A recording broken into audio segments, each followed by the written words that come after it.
going on, everybody? Welcome to the DFS Dose YouTube channel, Twitter, wherever you are watching the live stream. Today, we are here to talk about the divisional round of the NFL playoffs from a DraftKings perspective, from a sports betting perspective.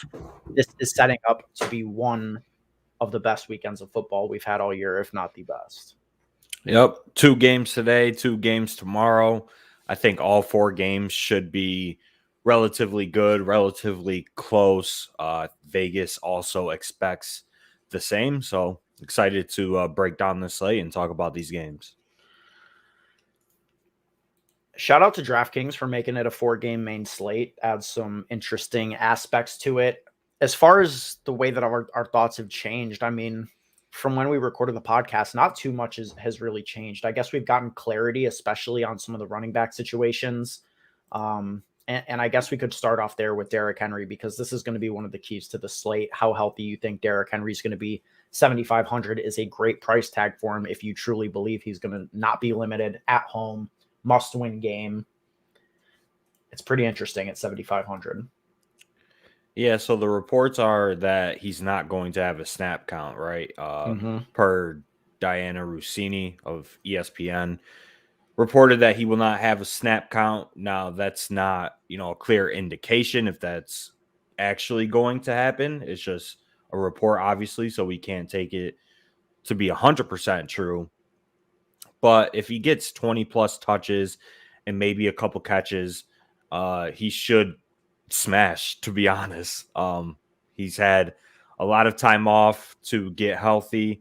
I think he is good to go. I don't think he's going to get like 25, 30 touches, as you can see here. Like they were just running him. I don't think that's going to happen. Foreman has shown that he's been a capable backup in place of Derrick Henry.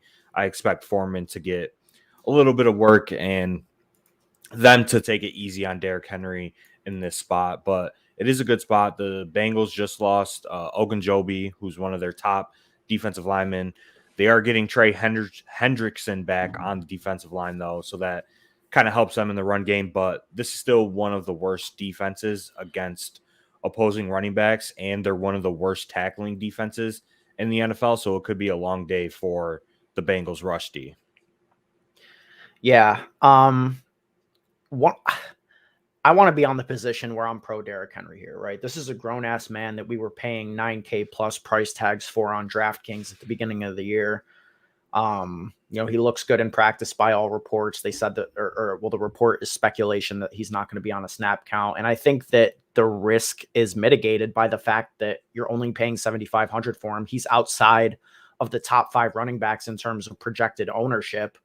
So to me, it's just a smash spot. Like, how often on a 4-game slate are you going to get the player who arguably has the highest ceiling on the slate at an ownership discount at a good price tag? That doesn't happen too often. Yeah, I think Derrick Henry is the clear tournament play this week. He's projecting, like you said, to be one of the lowest owned running backs on the 4-game slate, and he's projecting to have the highest ceiling out of any running back on the entire slate. So if you're playing large field tournaments like the Millie Maker on DraftKings, Derrick Henry looks like a really solid play to me. Let's talk about some of the other running back situations, because, running back is the position this week that has the most question marks around it. Leonard Fournette at 5,700. We expect him to be back in this game.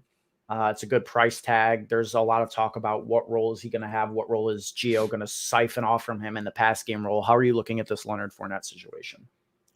Yeah, so Leonard Fournette, he already tweeted earlier in the week that he's going to be back, and the Bucs have to activate him by a certain time today. I'm not too sure of what the exact time is, but he has to get activated today to be able to play in the game tomorrow.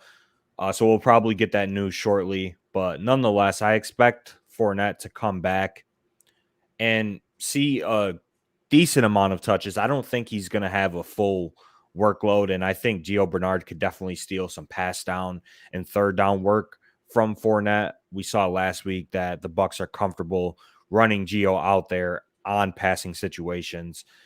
So Fournette, he's obviously going to project well, and I think he is one of the better running back plays on this slate, but I could definitely see fading him in tournaments. Obviously, coming off of a hamstring injury, there's a lot of risk there for re-injury, and then I think his workload is going to be limited. And I'm pretty sure there were some reports that he might split snaps in this spot. Yeah, I would expect that to happen. And I guess that's the biggest change in perspective that I've had, from now and since we recorded the podcast. I kind of dismissed the idea that Gio would really steal anything meaningful from him in this spot. And I don't really think that anymore. I mean, I think that they're going to use Fournette. They've shown a willingness to use their star players long plus, after long bouts of injury. Like the Antonio Brown situation comes to mind. In his first game back after missing like 6 games, they gave him 10 plus targets, like 15 targets or something crazy. And this is a must-win game that could definitely go in the Rams' favor. So I could see them leaning heavily on Fournette, but if he's not fully ready to go, they've shown a willingness to use Gio Bernard as a pass catcher. The last time these two teams played, Gio Bernard had 10 targets. So I don't know, man. I think Gio's interesting as sort of like a GPP pivot. Fournette, I think, is out of play for cash games, but he also makes sense in tournaments. 120 plus rushing yards at plus 550 for Henry. Yeah. So sounds good to me. That's a nice long shot bet. Is that on DraftKings or what? On yeah. what site? What line is that on? Because I might have to tail that. Yeah. There, the running back position, it doesn't end there. Clyde Edwards-Helaire is going to be back. Darrell Williams is going to be out, and Jerick McKinnon is coming off of a great game. How do you see the Kansas City Chiefs running back situation playing out this week? Yeah, I think we're going to see CEH come back and be kind of the early down grinder that we kind of saw him take over when he came back from injury his first time. As you can see here, 12, 14, 10 attempts, couple catches here and there. But I think Jerick McKinnon showed enough last week to at least have the pass down role for the Chiefs. And he is more explosive than CEH at this point in the season. So CEH, I think he's just a low floor, low ceiling option for DraftKings this week. I probably won't have much CEH. I don't think he's in cash consideration. I do think Jerick McKinnon is in cash consideration just because he is a little bit cheaper. He fits the builds perfectly at 4,800. And like I said, he should have the pass game role, which obviously suits well on DraftKings. So I wouldn't mind going McKinnon in cash, but CEH is probably a no-go for me. Yep, I think I agree with that take. I also think that McKinnon is probably the cheapest you go at running back this week in cash and in tournaments. Yeah, I agree. I probably would stay away from the Chiefs running backs in tournaments just because I think there are some better players and higher ceilings at some of these guys like Akers, Mitchell, Singletary, Mixon, Henry. So if I'm playing tournaments, I'm fading CEH, I'm fading Jerick McKinnon, and I'm paying up to 2 of these guys at the top of the pool. So do you have a lean between these mid 5K guys, Akers, Mitchell, Singletary? I mean, Singletary definitely looks the best, and he's going to project the best. I think, his price tag hasn't increased. He's seen 100 plus touches over the last 5 weeks of the NFL season. The Bills have finally settled in on him as their workhorse running back. This game has a 54 total currently, and is projecting to be like the best game of the entire weekend, and everybody's going to want to have pieces of this game. So Singletary looks the best to me, but obviously he's going to be a little chalky. If that's the case, I like Mitchell. Currently do have a bet on his under for the rush attempts, just because I think the Niners could get down in the spot against Green Bay. But if they can keep the game close, it's a 5.5 point spread right now currently. I think Mitchell is probably a good candidate to see 20, 22 touches, and hopefully he could turn that opportunity into fantasy points. Other than that, I don't really have much interest in Cam Akers. I don't have much interest in Joe Mixon. It's a very tough spot for Mixon and Cam Akers, I think. And then Aaron Jones, I guess, would be a pretty solid tournament play. But the Niners run D is also tough.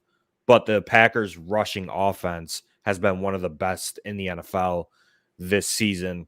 So I wouldn't mind going to Jones, but I think my running back pool is mainly going to consist of Henry, Jones, Singletary, and Fournette in tournaments. Yep, I think we're in lockstep there. Mitchell to me is the clear-cut tournament pivot over Singletary. Singletary is the cash game play, I think, pretty easily. But Mitchell to me seems really good.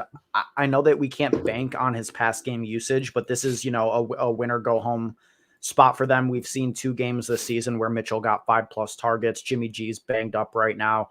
The only way the 49ers have any shot of winning in this game is going to be on the ground. And I think that they're going to lean heavily on Mitchell. They've done that all year.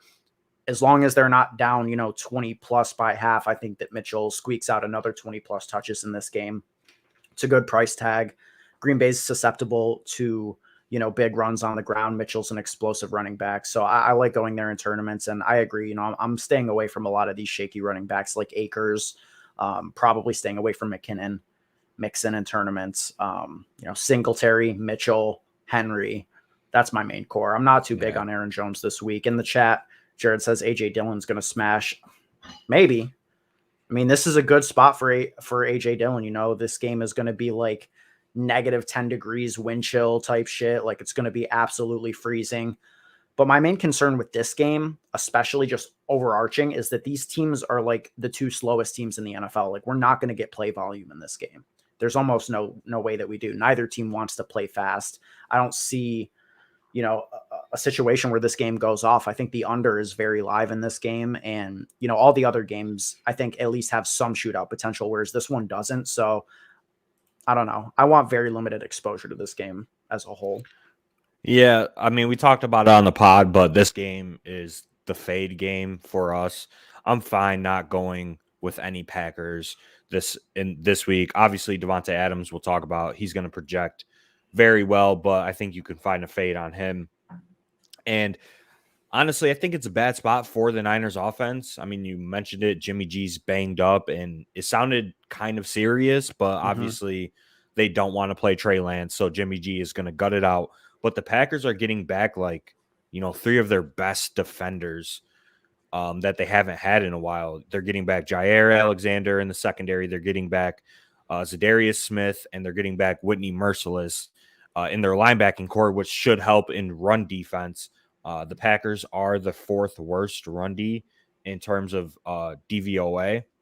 So I think that should help them quite a bit. And I don't know. I don't have much interest in AJ Dillon. I mean, he's just a timeshare back. He's hardly going to get any reception volume. But obviously the game script could work in favor for Dillon to just come in at the end of the game, grind the clock down, and just bang through defenders in the cold in Lambeau. So I don't have much interest in him. And honestly, this running back pool is pretty weak. I think the tournament plays, you play the big dog and you hope he breaks the slate, honestly, which I think he's a grown ass man, literally he's robot. A slate breaker. It's what it's what he was born on this planet to do, is break DFS slates. Yes. Like, Derrick Henry is the tournament play. If it doesn't work out, I would still, feel comfortable, feel fine in the process behind it, especially at lower ownership. Derrick Henry is the breaker of slates, and I want as much exposure to him as possible. If he's limited, we'll take the L, but I think Derrick Henry's the GPP play this week. Yep, I agree. Adams is apparently plus 400 for first Packer touchdown. I mean, that's good. I don't personally like those bets, though. They're just so so based, So we got a couple of people watching. There's like a parlay that you can do with Adams' first touchdown and AJ Dillon last touchdown. If you think like Dillon's going to come in and just grind the clock down, it's like plus 6,000 or something on FanDuel. Interesting. For the people out there, if you like those long shot bets. Personally, I tend to stay away from those just because obviously they are very high variance. Really, all it takes is for you to hit one to like be profitable on the season if you're betting like $10 on these things. So I could definitely see why people do them just not for me. I'd rather just focus on the bets where I have the biggest edge, or just bets that I think are fun and that I want to root for, like the over in the Bills game, which we'll talk about. Yep, we'll get to all of our bets that we've made towards the end of the show. Let's move on to wide receiver, though, from a DFS perspective. And Jared in the chat brings up T. Higgins love this week. Absolutely. I mean, T. Higgins to me is a standout play, 5,700. Titans have the worst secondary of the teams remaining. They had they were allowing the second most fantasy points to wide receiver in the league all season. I just don't think that the cornerbacks are going to be able to keep up with this core of Cincinnati pass catchers, and you're getting a significant discount to go down to T. Higgins. As far as cash games go, I think he's a lock. Yeah, T. Higgins is just mispriced for his role in the Bengals offense. Over the course of the entire season, T. Higgins had a higher target share than Jamar Chase. So I'm not sure if many people realize that or care about it. They just like the flashiness and the ceiling of Jamar Chase. But as you can see right here, like ceiling games are in the range of outcomes for T. Higgins, 46 points. Jamar Chase had that 56-point game, so his ceiling might be a little bit higher, but they're very comparable. And the salary discrepancy between T. Higgins and Jamar Chase, I think, is just wrong, to be honest. I think T. Higgins should probably be like $400 less than Jamar Chase, but on this slate, he's $1,400 less. So T. Higgins is one of the best plays on the board. It's a great matchup. The Bengals should theoretically have to throw the ball in the spot because the Titans do have one of the better rush defenses in the NFL. If I'm not mistaken, they have the best rush defense in the league in terms of yards allowed, correct? Or they're up there with the Niners. I believe I know that they're second in terms of fantasy points allowed behind Tampa Bay. So I mean they're definitely an elite company as far as their run defense. Yeah. So over the season, the Titans have been the second best rush defense behind the Bucks, only giving up about 63 yards on the ground per game. So theoretically, this should be a Joe Burrow, Jamar Chase, T. Higgins, Boyd smash spot if we see what the Bengals have done over the last couple of weeks and just go more pass heavy against some tougher run defenses. Yeah, I mean, are you interested in these Burrow doubles this week? Yeah, I mean, the Burrow doubles definitely look interesting. I think they're more appealing on the Sunday only slate, or not Sunday, Saturday only. Today's Saturday. I'm bugging. They're definitely more interesting on that slate just because we are kind of fading that Packers-Niners game, and you could just load up on Titans and Bengals. And I do have a bet currently on the over in this game. As do I. I parlayed that with the Packers money line. And got that at like plus 140 or plus 150 or somewhere around there. But I think that Burrow, Chase, and Higgins is probably one of the best doubles on this entire slate. It's just kind of hard to get there on the 4-game slate because there are better options at each price point. If that makes sense. No, I agree because on the 4-game slate, like I do like Burrow and I think the ceiling is there, but you are talking about $1,000 to get up to Josh Allen and less than that to get up to Mahomes. And I mean, with that game on the slate, it's just really hard, I think, to get away from. But yeah, definitely on the 2-game slate. I love the idea of just like overloading that game and maybe having like, a one-off from the Packers game. Other wide receivers that I think we should discuss. I mean, at the top of the board, are you going to be making the move to pay up for Kupp and Adams? I think that's a decision point a lot of people are going to have to make because the mid-range is so loaded. We talked about, the confusing move on DraftKings part to, price down Tyreek Hill to 6,600, Steph Diggs is 6,500, AJ Brown 6,200, Evans 6,800. So you can get true stone cold alpha fantasy options sub 7K, all over your lineup without having to pay up to Adams and Kupp. Obviously, Adams and Kupp are the two best options on the slate, but you're paying for it. Yeah, in cash, and probably some of our viewers are playing cash this week. I think, we were talking about it in the DMs, but I think you can fade Kupp and Adams in cash just because of the strength of the mid range. Now, obviously, the floor might be a little bit lower with going, let's say, AJ Brown in cash or Diggs in cash, especially if Derrick Henry is healthy on the Titan side of the ball. Like that could definitely limit AJ Brown's potential, target volume / ceiling with everybody healthy. But it can also open up some big plays if the defense has to focus on Derrick Henry.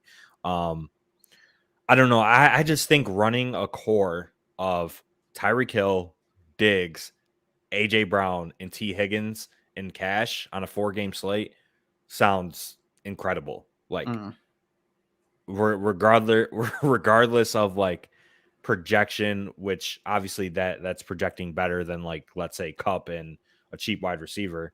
It's projecting a little better. Just think about it just from an NFL perspective. You're playing 4 stud wide receivers. Like that's all I need to know. Sometimes it's that easy. You don't have to make it more difficult on yourself. Like these are studs who score fantasy points and are in good spots. Every single one of them. I mean, you've kind of convinced me a little bit. I mean, it's just hard I think that I've like ingrained it so heavily into my skull that like you just play Cooper Kupp. Like, no Kupp, no cash. No Kupp, no cash. And I mean, I've lived by that motto all year long, and it's been okay. But this slate is definitely its own beast, and you're getting just such high quality wide receivers. They just mispriced all of these. They mispriced Diggs, Hill, and AJ Brown. So it's like, yeah, the floor, the target floor might be a little bit lower than Kupp, especially in this spot. I could say Kupp hasn't seen 10 plus targets in a month, but obviously we're expecting the Rams to go more pass heavy in this situation. But recently the Rams have trended to a more run heavy approach. And I think that's kind of how they want to play is, going back to the good old Todd Gurley days. You remember those days? Just picking the ball off 20 times, play action, and let Kupp and OBJ and all them go to work. But there is target competition on all of these teams, right? Kupp is competing with OBJ, Higbee, Van, Cam Akers now is getting targets. So there's competition there. And, obviously there's competition on the Titans, the Bills, especially the Bills. So, I mean, Kupp is a smash, and it's tough to fade him, but the balanced build looks really, really solid this week, especially if you pay up at quarterback. I mean, you can get up to Kupp and maybe get to like Higgins or OBJ in cash if you fade Allen, but I don't know. Oh, I mean, I'm not fading Allen. I mean, we haven't talked about quarterback yet. Josh Allen is stone smash. Absolutely. So, you just mentioned the target competition. We know it exists in KC. It obviously exists in Buffalo as they've got like 5 wide receivers that they're running every single week. It exists in Tennessee with Julio Jones and AJ Brown both healthy. Where it doesn't exist is in Tampa Bay because they got nothing going on right now. And Mike Evans is going to be lower owned than all those guys that we mentioned. He's not going to, be like 10% or anything like that. But if he's outside the top 5 in terms of ownership at wide receiver, seems pretty good to me. No Godwin, no AB, Fournette limited. No Grayson, no Perryman. Yeah. Forgot that. Yeah. Isn't Grayson possible? I think I saw that he might be back.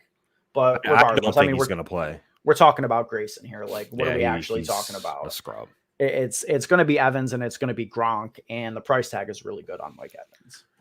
Yeah, 6,800 for Big Mike. He already torched the Rams earlier in the year. Obviously, different circumstances.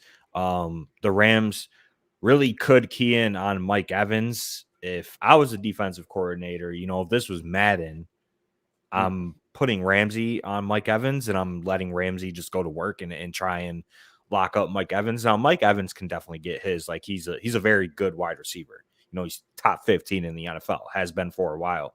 But if I'm the Rams, like you can take away Mike Evans and make Scotty Miller and Tyler Johnson beat you. And Gronk, I mean, like Gronk's good. I love Gronk. Like, that's my son, but it's like he's not gonna win you the game. It's like, it's that simple. Like he's 32 years old. He gets open, he catches touchdowns. Like he's a good fantasy player, but who else? Like he's not gonna do it. Like they key in on those two guys, it's GG. Yeah. But will they do that? That's a question that we have to figure out. They didn't do it in week 3. I mean, they also had AB and Godwin, True, and Fournette and Gio. But I mean, they would be stone cold donkeys if they didn't, at least make a concerted effort to have Ramsey play against Evans as much as possible. I'm not saying, like, yes, I agree that Ramsey should shadow Mike Evans, and I'm not fading, Mike Evans based on a cornerback matchup. Like the target volume is still going to be there. The touchdown upside is still going to be there. Like that's kind of just a donkey way to go about playing fantasy football, is just solely focusing on cornerback matchups. Right. Because obviously teams do a lot to scheme players away from certain players. You see it a lot with like Devontae Adams in the Packers. They move him around the formation quite a bit. So we could definitely see that. And Mike Evans is a great play this week. Like you said, no target competition. And we've seen Brady do more with less. Just look at some of those Patriots offenses from 2016 to 2019, where he went to like 3 Super Bowls. He had Malcolm Mitchell and Julian Edelman as his top 2 wide receivers, and Chris Hogan and Danny Amendola. And he won a Super Bowl. Year. And he won a Super Bowl against the Falcons. Martellus Bennett and Gronk, I think, was hurt. Yeah, Gronk was hurt that year. It was Martellus Bennett. Like, Brady can do a lot with scrubs. He could do a lot with Evans, Gronk, Miller, Johnson, Fournette. So I'm not doubting Brady, but I do like the Rams in this spot. Yeah. All right. I mean, that was well said. Some of the other wide receivers, I don't know about you, man, but I love Odell Beckham this week. Priced at 5,300. We expect the Rams to go pass happy. He's really clearly emerged as the go-to wide receiver too.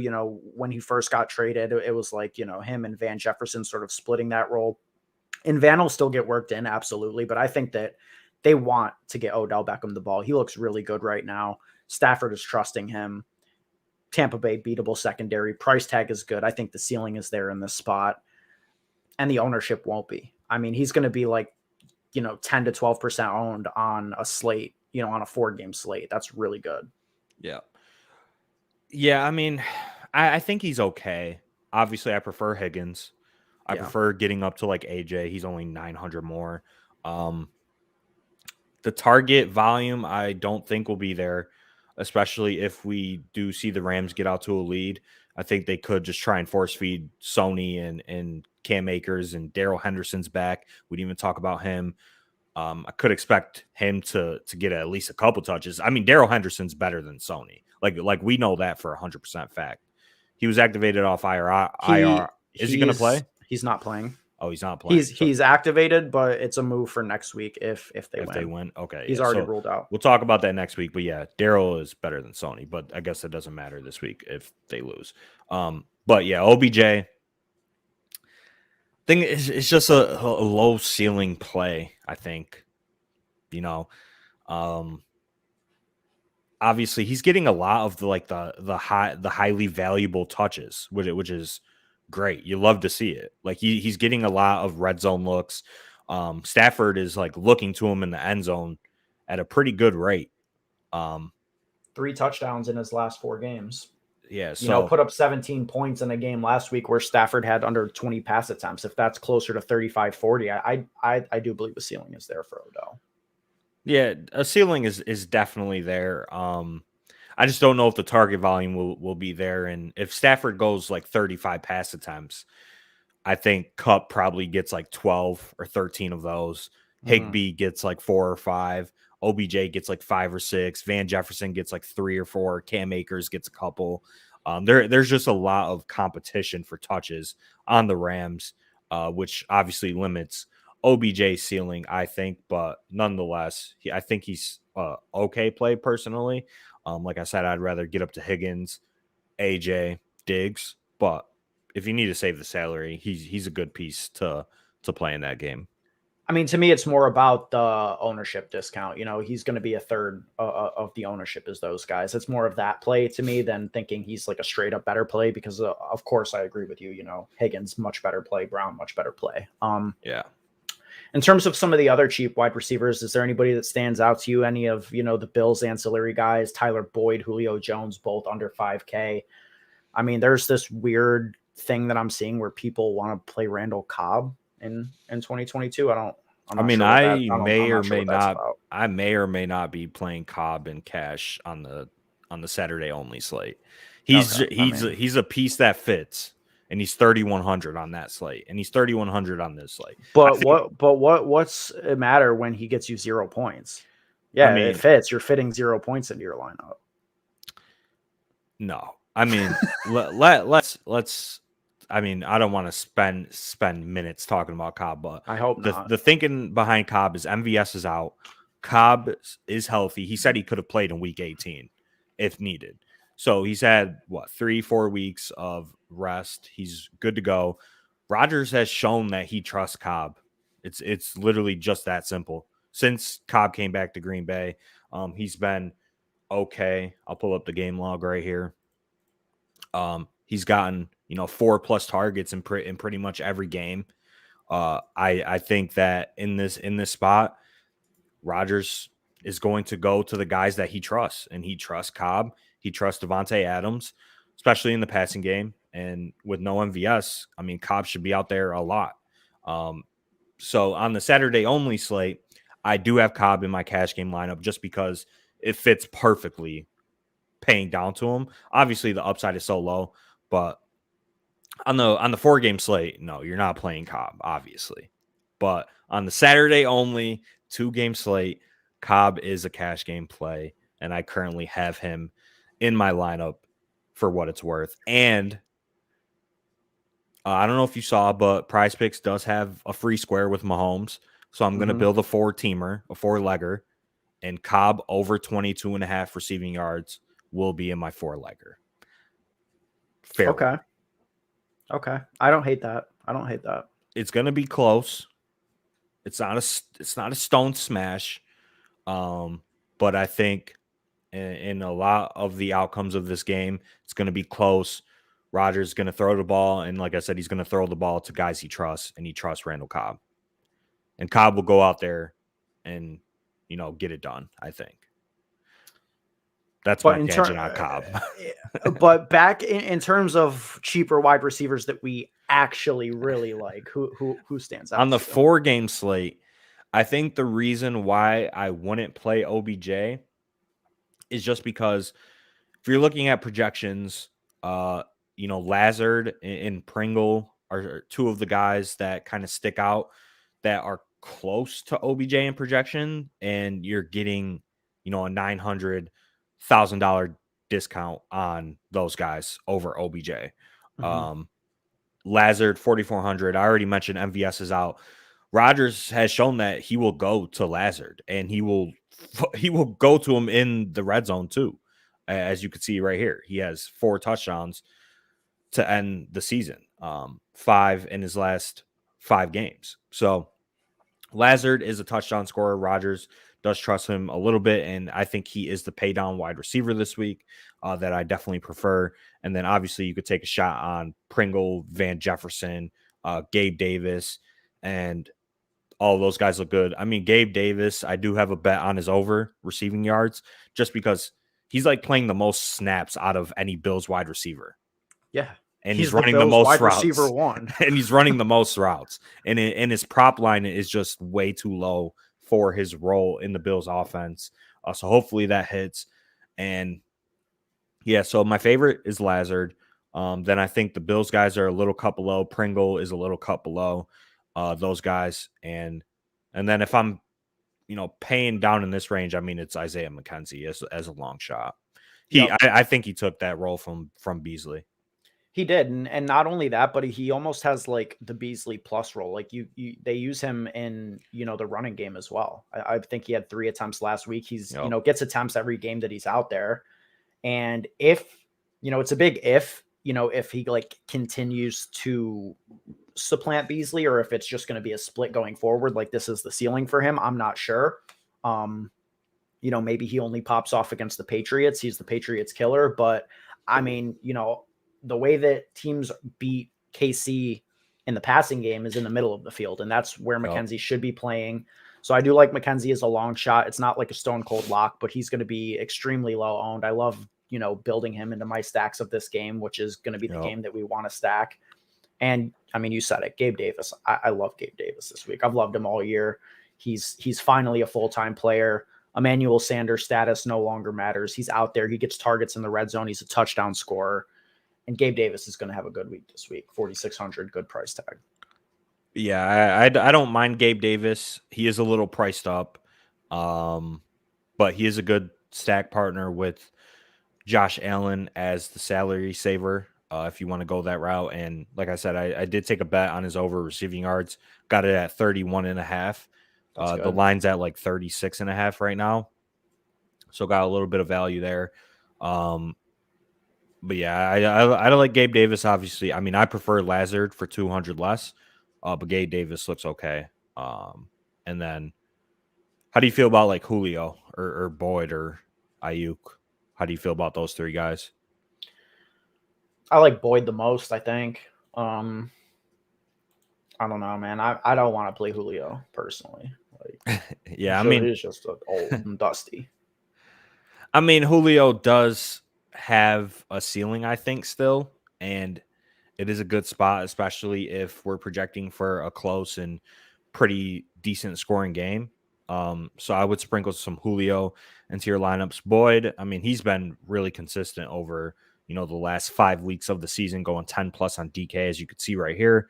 And I think he's a pretty good option as a salary saver. You could probably expect 12 to 15 points out of Boyd, and pairs well with the Burrow. Yeah, you play one of Higgins and Chase in your Burrow doubles with Boyd. You got Henry in there at running back, and it seems like you're going to be sailing to the money at high speed. Yeah, I agree, but I will stamp my flag plant. It is Lazard as the pay down contrarian option at receiver this week. I think Lazard has a chance to score 20 plus in this spot, especially if we see the Packers throw the ball quite a bit more. The Niners do have the best rush defense in the NFL in terms of yards allowed over the last month or so of the season, and they are second in the NFL in terms of rush DVOA. And Nick Bosa and Fred Warner are good to go for this game. So that's definitely a boost for the Niners front seven. Yep, absolutely. I think we've pretty much covered every wide receiver except for Deebo. I mean, Deebo's just a smash play every week. Every week, right? I mean, I know that he's priced up, and it's definitely hard to justify, paying beyond the loaded mid-tier that we talked about, because he probably has the lowest target projection of those guys, and Jimmy G's all banged up. Whatever. I mean, this guy's going to get, over 7 rush attempts. He's done it in 3 straight, 7, 8, 10. He's going to get some targets. He's got 16 touchdowns on the year. This dude is a touchdown machine. I mean, what needs to be said? This dude's electric. Yeah, Deebo's a great play. I mean, he's a great bet to score a touchdown. He's going to get work in the rushing game, and if the Niners get down, he's going to get targets. Obviously, in terms of projection, he's not going to project as good as Adams or Kupp or Tyreek or Diggs, just because of where he's priced at and his role on this offense. But sometimes you could fade the projection and play a playmaker that's electric when he has the ball in his hands and could break a 80-yard touchdown at any given moment that the Niners are on offense, right? So Deebo's a great play. All of these wide receivers at the top are great. So, all right, let's move on to tight end or quarterback. I don't care. We can do either. Quarterback. All right, quarterback. How do you get away from Allen Mahomes? I don't in cash. I think you just roll with Allen. I agree. I said it on the podcast. I think he's a stone cold lock in cash. You don't have to overthink it. Mahomes is a great play too, but just, the rushing floor and ceiling that you get for 300 more to get up to Allen. Like, Allen is involved in damn near every touchdown that the Bills score. I know Singletary's been getting some of that lately, but I'm just not playing anybody other than Josh Allen. I don't know. It's that simple for me.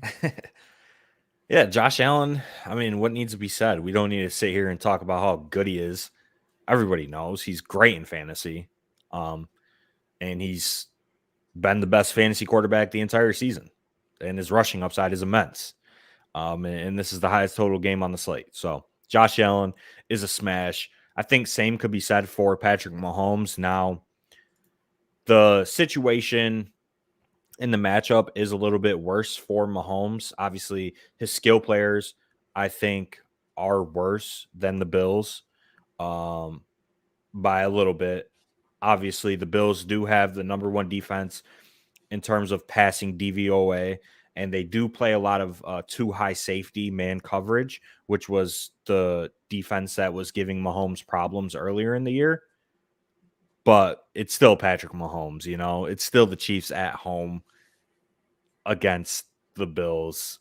And I think both of these guys are a smash. But if you're playing cash, you're playing Josh Allen 100%. Like, don't overthink it. No, I agree. I mean, even in tournaments, it's just so hard to get away from that game environment.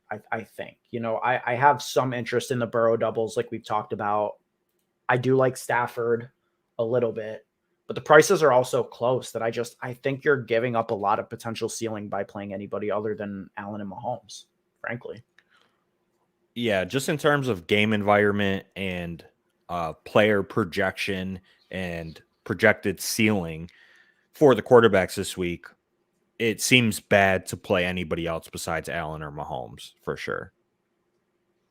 Now, what do they have to do to really kill you at 7,600 and 7,300?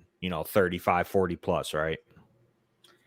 It depends what the rest of the field does. Who can match them at this cheaper price tag is the question. I think that Burrow can match them in this matchup. The thing is he's only, 1,000 less. Right? Exactly. And Brady can definitely match them, but he's only, he's 6,800. And then what? We're paying up, 500 to get to Patrick Mahomes in the game of the season, and Josh Allen, right there too. It's like, I just can't justify it, man. I mean, I think that's the answer. I mean, I think Brady's clearly the answer as to who can match them most likely. How do I want to pay damn near the same price tag for it? No, I don't. That's the whole conundrum. Indeed. Is these quarterbacks are priced lower, but not that much lower to where, you could justify playing them over Allen and Mahomes in tournaments. Now, obviously, Joe Burrow can match Josh Allen and Mahomes. We've seen it this year. And I think I would agree, or I don't know if you have the take, but Joe Burrow, I think, would be the quarterback to, hit 40 plus in this slate. Mm-hmm. The matchup sets up really well for him. Like this matchup should dictate the Bengals just going super pass heavy and, let your playoff hopes ride on your best players, which are Jamar Chase, T. Higgins, and Joe Burrow, I think.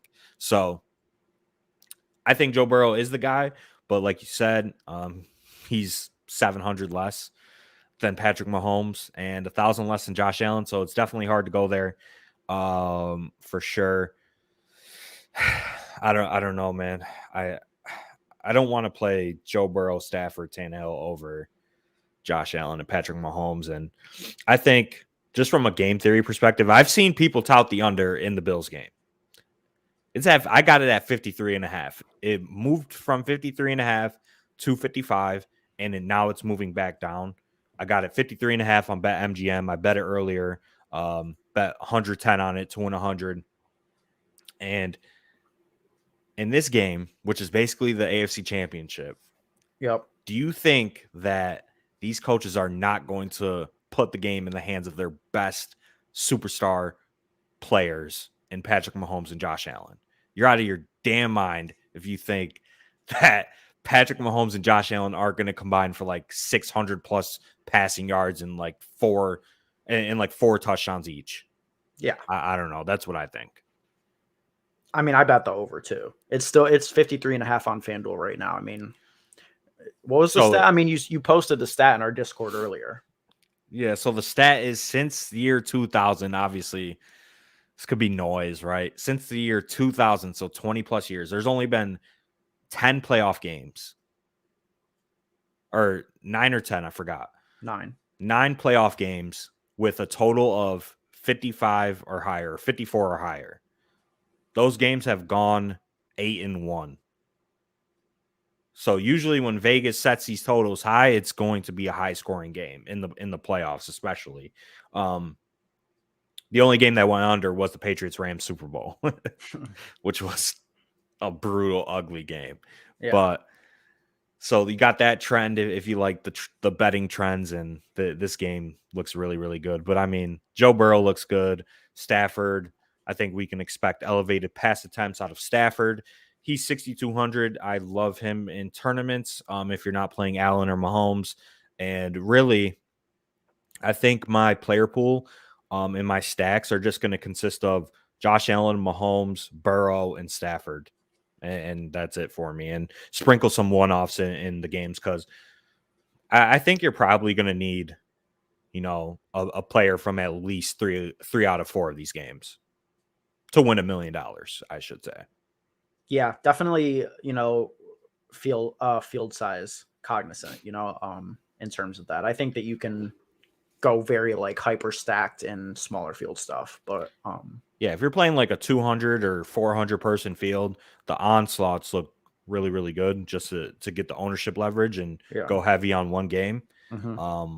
But in these large field 4-game slate tournaments, you're going to need to hit on like the Lazard 24-point game as a one-off, and the T. Higgins or AJ Brown or fucking whomever, Derrick Henry one-off in that game where they go for 30 plus. Like, it's a necessity. So yeah, I mean, you basically need the nuts to fully bank one of those massive tournaments on a 4-gamer. Mm-hmm.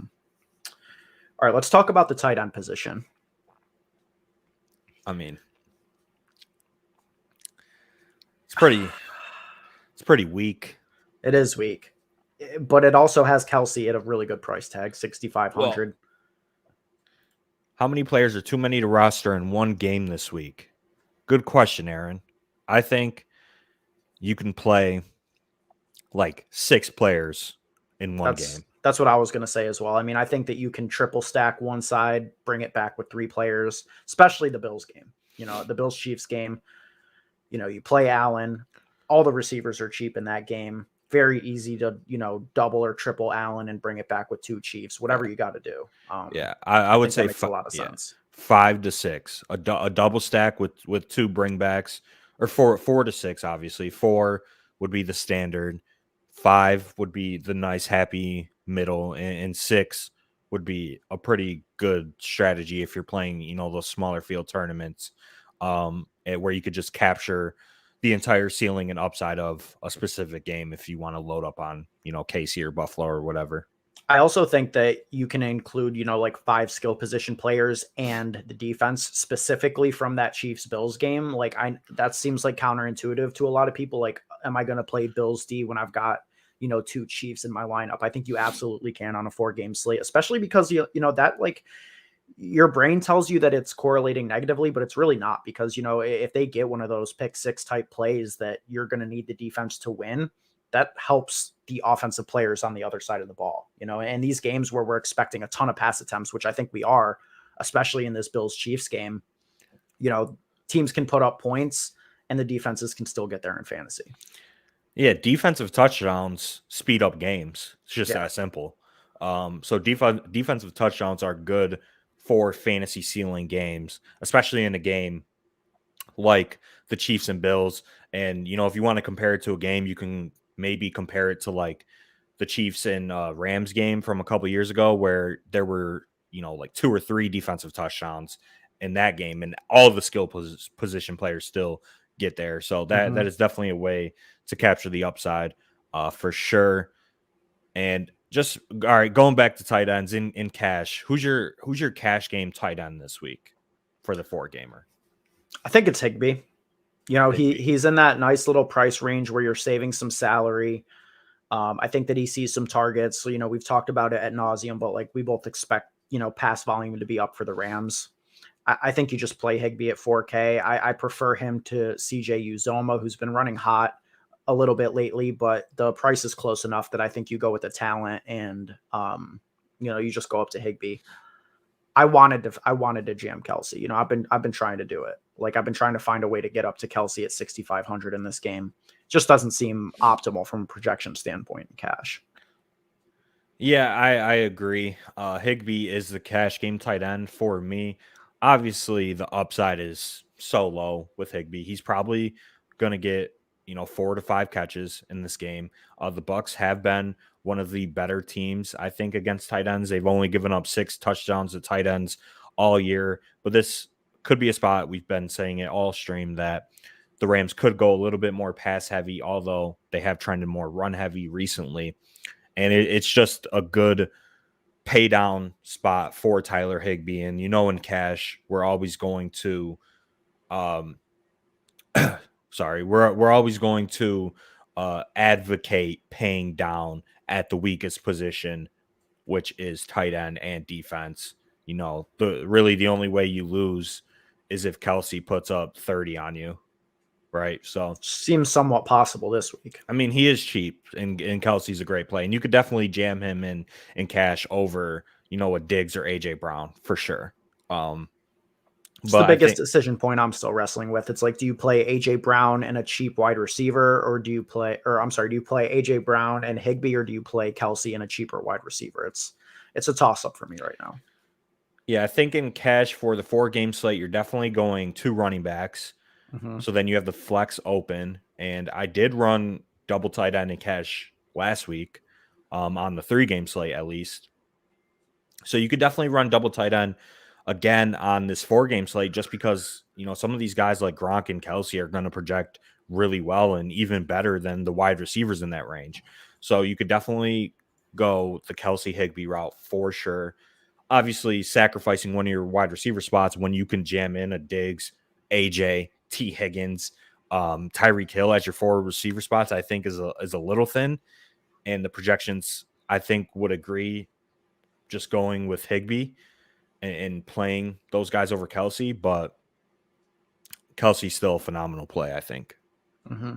Yeah, I mean, so likely, I think, to find his way into the end zone, in a game at home with a 53.5 total. Do you have any interest in Gronk, Kittle, Dawson Knox, sort of that mid tier?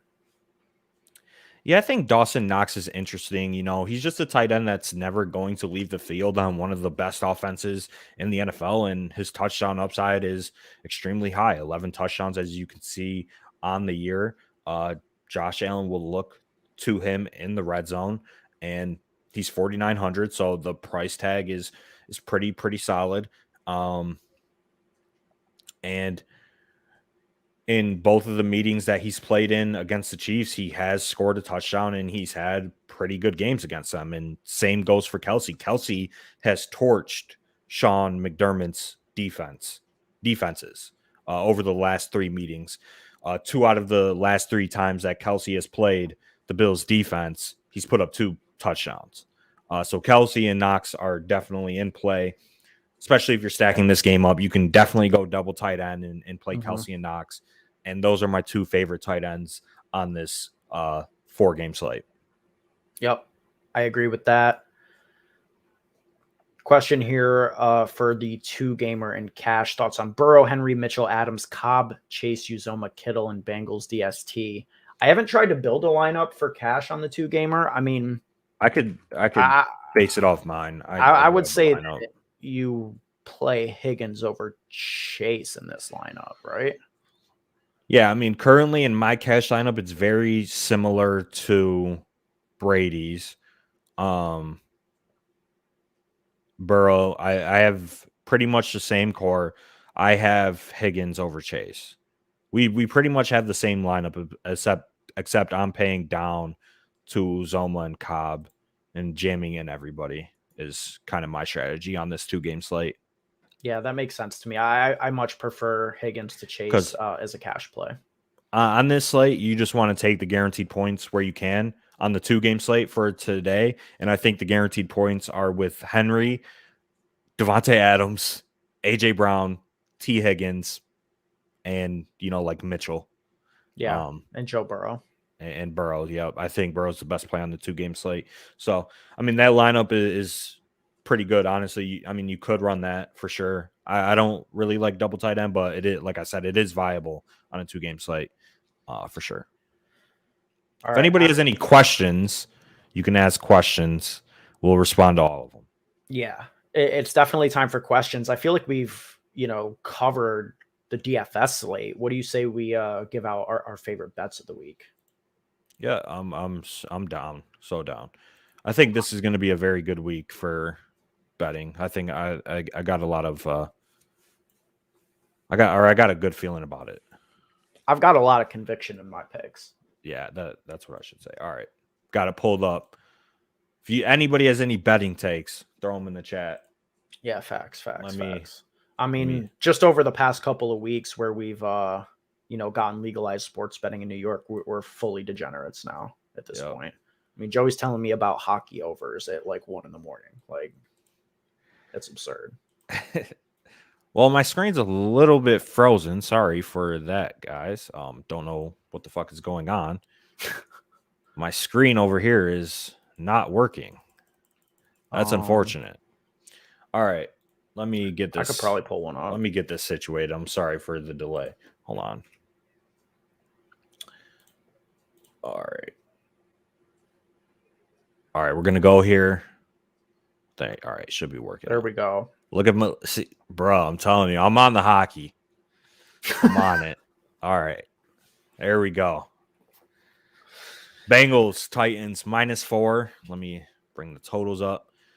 Currently, 47.5 total you can get on FanDuel as the best. What's your favorite bet for this game? I mean, odds included, I like the money line for the Bengals. I think the Bengals win this game. All right. Straight up. Money line. You can get it. You can get the best Bengals money line on one of these offshore sites, or not offshore, but one of these sites we don't have in New York. Yeah, but I mean, it's plus 168 on FanDuel. I would take that. I mean, I've already parlayed like multiple bets of the Bengals plus 3.5. I do have a money line bet in there, and I also have the over in this game. I think that points are going to be scored. All signs point to that. A.J. Brown, Derrick Henry healthy, Jamar Chase, T. Higgins healthy, Joe Burrow playing really well. I like the over, and I like the Bengals side. I definitely like the over in this game. Like I said earlier, I have the over in a bet currently at 47.5. So 47.5 is the best line that you can get. And, if you're in New York and you're sports betting, or if you're sports betting in general, just make sure you're shopping for the best lines. I have money on all 4 of the books. Well, 4 out of 5 of the books that are currently in New York. So DraftKings, FanDuel, MGM, and Caesars, I have money on, which everybody should. I mean, they gave out so much free money. Mm-hmm. But yeah, just make sure you're shopping for the best lines. Packers, 49ers. What's your take?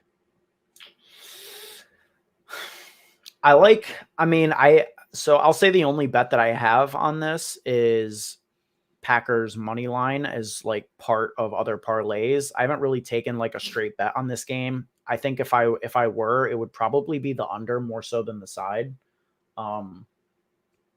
I don't know. I mean, these teams are just going to play so slow. It's going to be cold as shit out there. Like, I don't really love this game. I think that the 49ers are good enough that they can play it close. So 5.5 is a lot to me. I don't know, man. I just, my only conviction with this game is that the Packers win it. Yeah, I think the Packers money line, you can get for -220 on this site, but you can get it for -225 on FanDuel, which would be the best option for us. I think it's a good parlay piece for today. Obviously, it is juiced up a little bit as they're 5.5 point dogs. I don't mind the 5.5. I think the Packers come out and win by 10, or like 10 or more. I think the Niners are just banged up. I think the Packers are just the best team. Honestly, they might be the best team in the league, and they're getting healthy at the right time. I think this is the year for the Packers. I mean, everybody's have said that over the years, and they've choked, especially against the 49ers. But this is a different 49ers team than, some of the teams that they've lost to in the playoffs. So I think the Packers come out, get the job done. So I like -5.5 and the under for the Packers. But the money line is definitely a good piece for a parlay if you want to do that. Yep. I've used it in several. Rams Bucks. 2.5 now. It opened at 3, so the line moved in favor of the Bucks a little bit in terms of the spread. Can still get +3 on FanDuel. Yep, can still get +3. But you can get even money on +2.5 on DraftKings, so that's why it's highlighted green. I think if you at 2.5, I think if you're betting that, you're better off just betting the Rams to win. Because the chances that they lose by 2 or less are very slim, right? Because field goals, touchdowns, like it'll be 3 if they lose, right? The most likeliest outcome is they lose. If they lose, they're losing by 3 or more. So this 2.5 isn't going to help you. So Rams money line would be the bet for me if I'm taking the Rams side. I don't know. I don't really have much conviction about this game. I think I like the Rams side, but Brady can get the job done, especially against Matt Stafford. That was almost disrespectful the way you said Matt Stafford there, but I think the Rams win this game. I've bet Rams +3 and I've bet the over. I think I got it at 48.5, so that's a little unfortunate if it's down right now. Yeah, still 48.5 on FanDuel, but 47.5 on BetMGM. 47.5 on BetMGM. I mean, I like that. Yeah, I mean, I don't know. I think that obviously the Bucs are going to want to pass the ball, and I think that the Rams are going to come in and we're going to see elevated pass attempts for Stafford. So we're talking about the Rams and the Bucs, 2 of the better offenses in the league with a lot of volume. 48's not a crazy number. And I just like betting overs, honestly. Fuck it, Yeah. Overs Life's too short to bet the under. That's a fact. But Stone cold. There are, some game impacting injuries. We highlighted the Bucs. For the Rams, Andrew Whitworth is out, which is a pretty decent blow to the Rams offensive line for sure. And the Bucs do have a formidable, front 7. So Tristan Wirfs as well, who we didn't mention. Yeah. I know he got in limited on Friday, but I guess the reports from the Bucs, beat reporters was that he doesn't look ready. Yeah, I don't think he can go. Bruce Arians would be forcing it, and maybe Antonio Brown was right about Bruce Arians. I think all of the, just quick, just my opinion. I like to throw my opinion out there. I think all of the signs point to Bruce Arians just being a total fucking douchebag as a coach, to be honest. Like he just obviously wants to win, but like he doesn't care about his players. There's been a lot of things that have happened where it's shown like he'll rush players back from injury and like kind of like nudge them to get in there. Like Brady played on the torn MCL the entire year last year. He's out there throwing the fade on Bucs players, hitting his players and shit. Like, Antonio Brown is fucking nuts, but I'm starting to think he was kind of right about BA. Yeah, but right message, wrong delivery. That's nothing. That's something completely different. That has nothing to do with this. But moving on, Bills, Chiefs. Aaron asked in the chat, crazy to fade Cup, Devontae, and Deebo is stacking the KC Buff game. I don't think it's crazy at all. Diggs and Tyreek Hill are 2 of the best values on this slate. They're 2 of the best projecting wide receivers. The price tag on those guys are just egregious, and same goes for Kelsey as well. He's 6,500. You can lump him in there. So going the more balanced approach, getting those guys that I think have similar ceilings to Kupp and Devontae and Deebo in there, but probably lower target projections, I think is okay in tournaments. But and even just from a straight up price perspective, Derrick Henry's cheaper than all those guys as well. Like there are ways to build a lot of ceiling into your lineup without these players. Obviously, they're standout plays. I don't want to say they're bad plays, but it's not crazy to fade them. No. Yeah. and I would probably fade. I'm probably fading them in cash, all three of them, which is tough. It's tough. But in tournaments, I mean, there's probably a good chance one of these three guys blows up. Yeah, probably. So you're probably going to need one of them.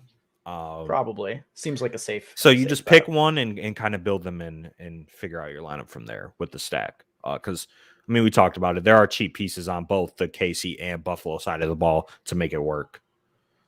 Thoughts on CEH leverage? I mean, I'm not going to CEH. He toasted our big dog team in best ball, like $250 down the drain. No shot. Yeah, I don't like it, man. I think that, McKinnon played his way into a pretty good role last week. It's like, and Joey said it perfectly. It's like, you got to be out of your damn mind if you don't think that, both coaches are putting the ball in the hands of their quarterbacks in this spot. I don't think that we're going to see, more than like 10 attempts from CEH, maybe one target if you're lucky. Like I'm not wasting that running back spot in my lineups. Yeah, I think we're going to see 40 to 45 pass attempts from each quarterback in this game, and just let them duel it out. And whoever's the better quarterback tomorrow wins. That's how I think it should go. And I think that's how Andy Reid will for sure play it. Because he's shown in the playoffs, like, we're gonna ride or die with Patrick Mahomes. Yeah. Locks for Saturday only slate. I think it's Henry and in cash.